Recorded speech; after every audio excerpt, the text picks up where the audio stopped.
கன்னி ராசிக்கான ஏப்ரல் மாத பலன்கள் எப்படி இருக்குன்னு பார்க்கலாம் வாங்க. ராசிக்கு 6ஆம் இடத்துல ராகு புதனும் இருக்காங்க. ஏப்ரல் 11 வரைக்கும் 6ஆம் இடத்துல புதன், ஏப்ரல் 11க்கு மேலே 7க்கு போயிடுவார். 7ஆம் இடத்துல வந்து பார்த்திங்கன்னா சூரியன், செவ்வாய், சனி. சூரியன் ஏப்ரல் 14 8ஆம் இடத்துக்கு போகிறாரு. 8ஆம் இடத்துல பார்த்திங்கன்னா சுக்கிரன் இருக்கார். ஸோ ஏப்ரல் 19 வரைக்கும் சுக்கிரன் அங்கே இருந்துட்டு 19ஆம் தேதி ராசிக்கு 9ஆம் இடத்துக்கு போகிறாரு. ஸோ 10ஆம் இடத்துல குரு இருக்கார். ஸோ இதுதான் வந்து இந்த மாதம் வந்து கிரக நிலவரம். சரி, எப்படி இருக்க போகுது அப்படின்னு பார்க்கலாம். 6ஆம் இடத்துல இந்த ராகு இருக்கிறது ஒரு அருமையான அமைப்பு. என்ன விஷயம் செஞ்சாலுமே அது வெற்றியை கொடுக்கும். ரொம்ப நாளாக ஒரு கோர்ட்டு கேஸு பிரச்சனை அந்த மாதிரி போகுதுன்னா இந்த ராகு 6ல் இருக்கும்போது பார்த்திங்கன்னா அதில் எல்லாமே நம்மளுக்கு வந்து வெற்றி கிடைக்கிறதுக்கு நல்ல வாய்ப்புகள் இருக்கும். அது நம்ம தசாபுத்தியும் சப்போர்ட் பண்ணணும், சரிங்களா? அப்படி இருக்கும்போது உறுதியாக வெற்றி கிடைக்கும். அப்போ 6ல் ராகு இருக்கும்போது பார்த்திங்கன்னா எல்லா வகையிலுமே நம்மளுக்கு லாபம் கிடைக்கிற மாதிரி இருக்கும், ஓகேங்களா? எந்த விஷயம் எடுத்தாலுமே ரொம்ப சிறப்பாக இருக்கும். பொதுவாக 6ல் ராகு இருக்கும்போது அது கோச்சாரப்படி பார்த்திங்கன்னா எவ்வளோ விஷயங்கள் நம்ம முயற்சிகள் போட அதில் எல்லாத்துலேயுமே லாபத்தை பார்த்துட்டே இருக்கலாம். அந்தளவுக்கு நல்லாயிருக்கும். 6ஆம் இடத்துல புதன் இருக்கிறதுமே வந்து பார்த்திங்கன்னா படிப்பு விஷயத்தில் நல்ல சிறப்பான நிலையை கொடுக்கும். தொழில் விஷயத்தில் அருமையாக இருக்கும். மன மகிழ்ச்சி இருக்கும். குடும்பத்தில் ஒற்றுமை, சந்தோஷம் எல்லாமே நல்லாயிருக்கும். ஓவரால் வந்துட்டு இந்த 6ல் இந்த ராகுவும் புதனும் ஏப்ரல் 11 வரைக்குமே ரொம்ப சிறப்பாக இருக்குது, ஓகேங்களா? இந்த 7ஆம் இடத்துல இந்த சூரியன், செவ்வாய், சனி இருக்காங்க இல்லைங்களா? பொதுவாகவே உங்களுக்கு பார்த்திங்கன்னா இந்த மார்ச் மாதத்துலேருந்தே பார்த்திங்கன்னா திருமண உறவுகள்லையுமே பிரச்சனைகள் ஏற்படுறது, திருமண தடை ஏற்படுறது, ஓகேங்களா? நட்புக்குள்ளார பிரிவினை வர்றது, காதலில் பிரிவினை வர்றது, வேலை செய்கிற இடங்களில் வந்து மேலதிகாரிகள்னால நம்ம பிரச்சனைக்குள்ளாகிறது, அது மாதிரி பிரச்சனைன்னு கட்டாயமாக நம்ம ஃபேஸ் பண்ணிட்டு தான் இருப்பாங்க கன்னிராசியில் இருக்கிறவங்க, ஓகேங்களா?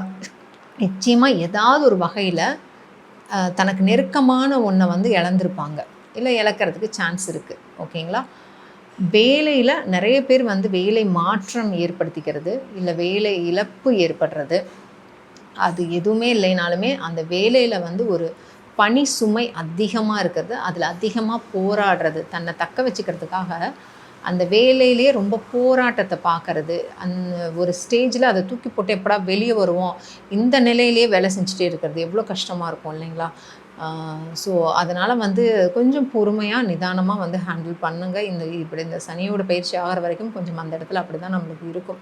பத்தாக்குறைக்கு இப்போ அந்த இடத்துல சூரியனும் செவ்வாயும் இருக்காங்க.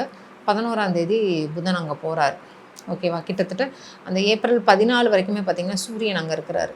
அப்போ என்ன ஆகும்னா கணவன் மனைவிக்குள்ளார நிறைய கருத்து வேறுபாடுகள் ஏற்படும், ஓகேங்களா? வண்டி வாகனம் சார்ந்த செலவுகள் ஏற்படும், திடீர் செலவுகள் ஏற்படும், உடல் நலக்குறைவு ஏற்படுறது, இதெல்லாம் வந்துட்டு இந்த 7ஆம் இடத்துல இவங்கெல்லாம் இருக்கிறனால இந்த பிரச்சனைகள்லாம் கொடுப்பாங்க.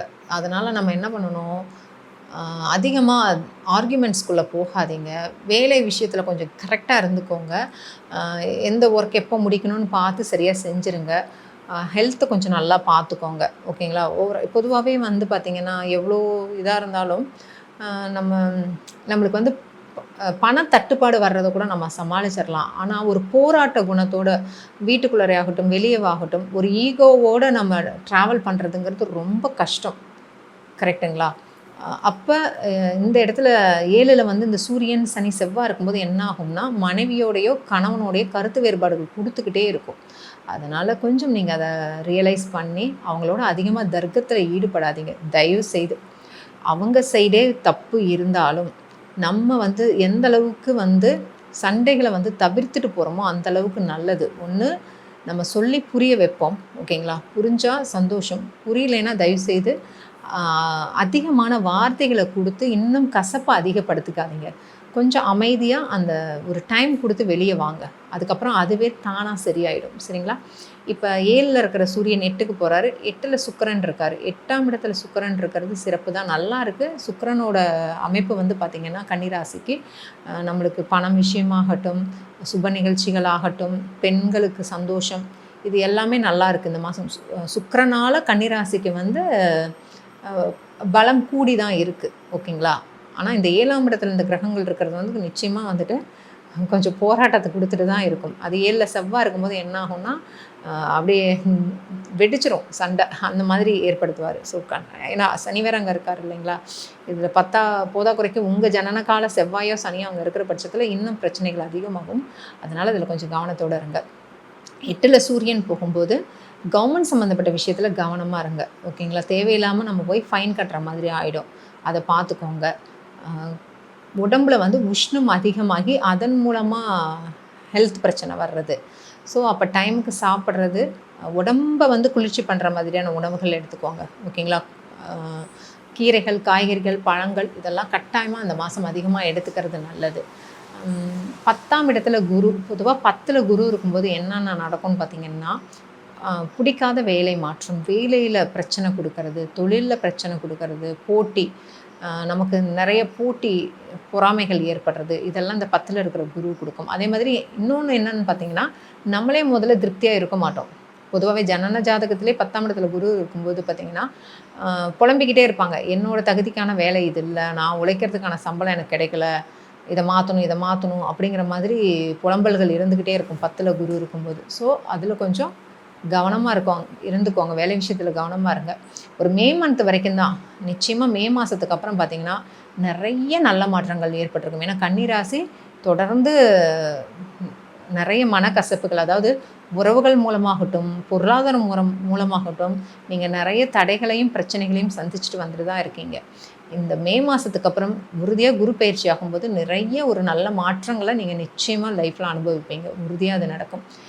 இங்கே எதுவுமே வந்து நிரந்தரமே கிடையாது. சேஞ்ச் ஆகிக்கிட்டே தான் இருக்கும். சரிங்களா? ஸோ அதுக்கேற்ற மாதிரி நம்ம மனநிலையை நம்ம பக்குவப்படுத்தி வச்சுக்கிறது நல்லது.